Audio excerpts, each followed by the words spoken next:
नमस्कार, स्वागत है आपका न्यूज फ्लैश में। मैं हूं आपके साथ सलोनी। बढ़ते हैं खबरों की ओर। भरतपुर जिले के कृषि महाविद्यालय भुसावर में बुधवार को कृषि विकास में निरंतरता विषय पर सेमिनार आयोजित हुआ।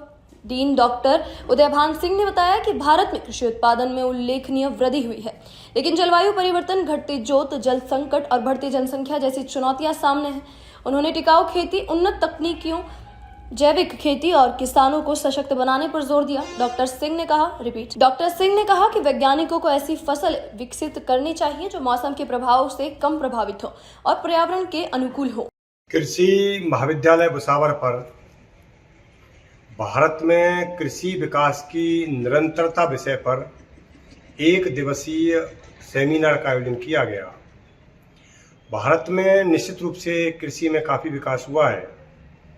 जहां 1951 में खाद्यान्न उत्पादन 50 मिलियन टन था, वो 2024 में बढ़कर 316 मिलियन टन हो गया। सब्जियों में जहां 1951 में 25 मिलियन टन उत्पादन था, वो 2024 में 356 मिलियन टन हो गया। लेकिन इसमें काफ़ी अभी चुनौतियां हैं, जैसे बढ़ती हुई जनसंख्या के कारण कृषि जोत का आकार घट रहा है, इसलिए उसमें अच्छी टेक्नोलॉजी या बड़ी मशीनरी या बड़ा इन्वेस्टमेंट करना बड़ा मुश्किल है। हमारी जोत बिखरी हुई भी है। इसके लिए हमें गांव में उत्पादक संघ बना करके और उस पर काम करना होगा। जलवायु परिवर्तन हो रहा है, निरंतर गर्मी बढ़ रही है, उसमें ऐसी वैरायटियों का इजाद करना पड़ेगा जो टेम्परेचर रेजिस्टेंट हों या प्रकृति के अनुकूल हों। साथ ही जो तमाम हमारे लॉस होते हैं, पोस्ट हार्वेस्ट लॉस होते हैं, उनको रोकना होगा अच्छी टेक्नोलॉजी से।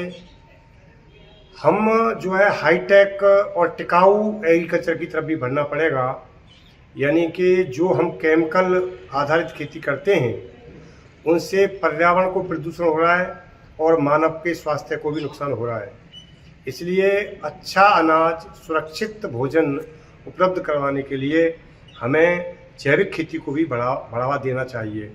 इस तरह से किसानों की जो आमदनी है उसको भी बढ़ाना होगा, मजबूत करना होगा, ताकि जो उच्च तकनीकी है उसको अपनाने में किसान सक्षम हो सकें।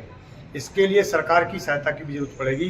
तो इस तरह से हम यदि खेती के उत्पादन में निरंतरता बनाए रखना चाहते हैं तो समयानुकूल परिवर्तन हमें करने होंगे। धन्यवाद। अभी तक के लिए इतना ही और खबरों के लिए बने रहिए न्यूज फ्लैश के साथ। नमस्कार।